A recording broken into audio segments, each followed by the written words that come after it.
Oilers, you got a great offense with Connor McDavid. So I have them sweeping them.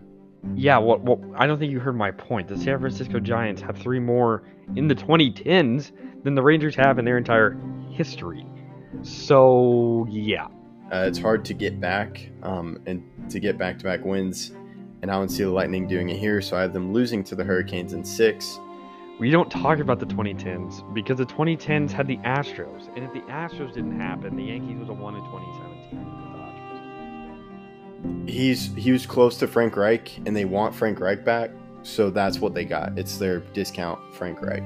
Kaprizov and the rest of this crew, Jordan Greenway, who doesn't get enough props. He definitely is somebody who needs to be mentioned more.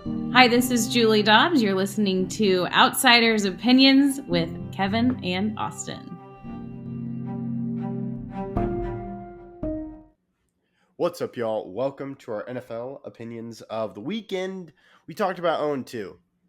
Not really a big deal. Now 0-3, and specifically for one team, and that is the Bengals, the man that has thoughts and opinions that have been expressed on this podcast. Austin. Yeah, there's 3 teams that are 0-3, Kevin. The Titans, the Jaguars, and the Bengals. No team has ever started 0-3 and won a Super Bowl. I definitely think it's possible to do so, but are the Bengals doomed? I'll let you just start it off with that. So, about the Bengals, I don't think they're doomed. To me, they're always a slow starting team. I thought they were 0-3 and they went deep in the playoffs, but apparently the last team that was 0-3 and made it to the playoffs was the Texans under Deshaun Watson at quarterback. I think they were 1-2, 1-3 at one point for the Bengals. They're a team that I almost think likes to have their backs against the wall. They really don't start until later. That's seen with Joe Burrow as well. So I don't think they're doomed. What do you think? I don't either. I'm going to say their defense looks horrible. Kevin, that Monday night game, we're recording this on Tuesdays, posted on Wednesday. It was the first game in NFL history. I don't know. Did you see this stat? It's the first game in NFL history without a punt or a turnover. So there was no fumbles, there was no interceptions, and there was no punts. So did the Bengals defense stop the Commanders one time? No. They scored a touchdown or a field goal on every drive, or it was the end of half for either the end of the game or the end of half, where there was literally one play and Jaden Daniels needed for both of them. So I don't get it. I don't get why the Bengals defense is so bad. I think that losing Jesse Bates a couple years ago really hurt. Their pass rush isn't horrible, but obviously the Commanders just sliced through them.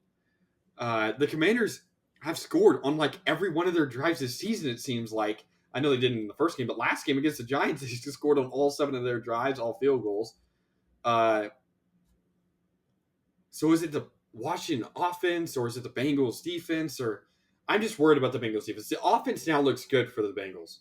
They scored 33 points. T. Higgins is healthy now. The offense looks good enough, but the defense is concerning me. Yeah, and the defense has lost pieces over time. You talk about Jesse Bates. This past season, they lost Chidobe Awuzie, who was a big part of their defense. He was their top corner. Now it's Cam Taylor-Britt, and and then Dax Hill. And they've dealt with some guys. They also had drafted some guys. Miles Murphy was someone, and he's on IR right now. Their 2 defensive tackles, BJ Hill and Sheldon Rankins, are questionable. And then you do have Trey Hendrickson, who came into camp late, and there was that whole debacle. So to me, this is a team that they built their defense through free agency. Now that defense has aged and also left and gotten more expensive. So that has hurt them. And it's going to take some time as they rely on some young guys to step up. And that's something to where is to be seen. What is this defense like with the new guys they've tried to replace? Because they're trying to replace Jesse Bates with Geno Stone, who's their free safety, or Von Bell.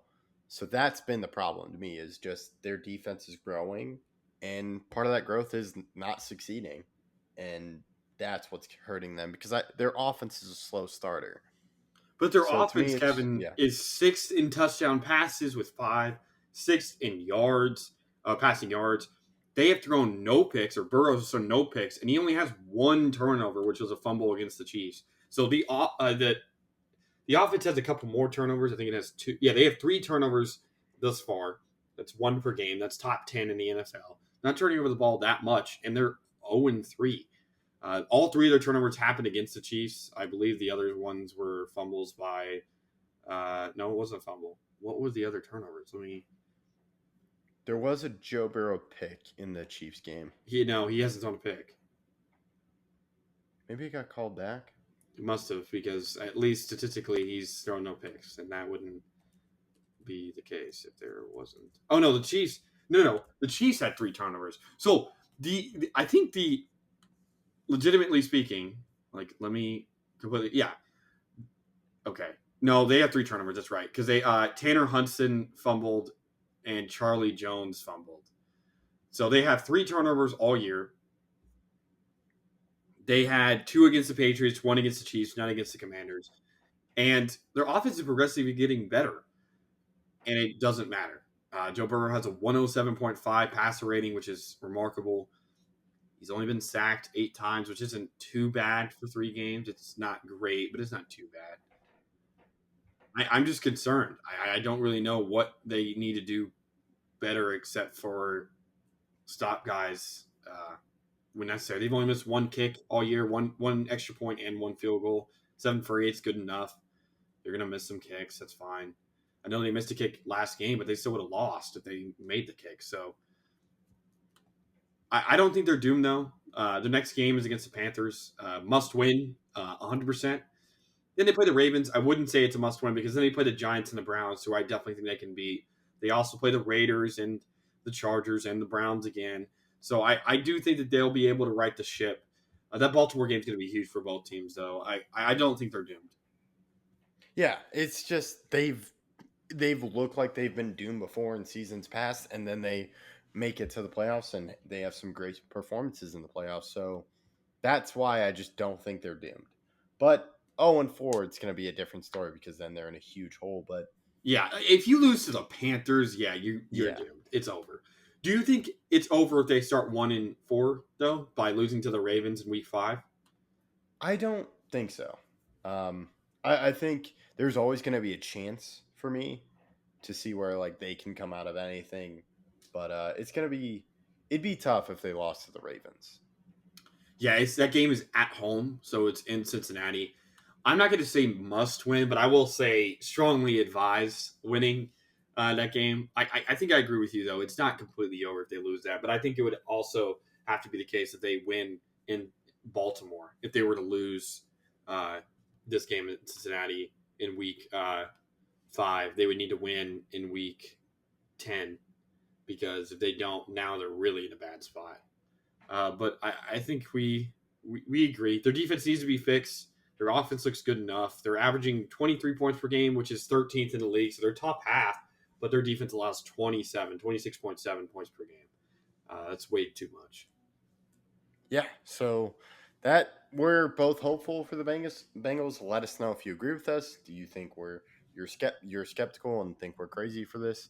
Let us know your thoughts in the comments, and we appreciate you listening to Outsiders Opinions.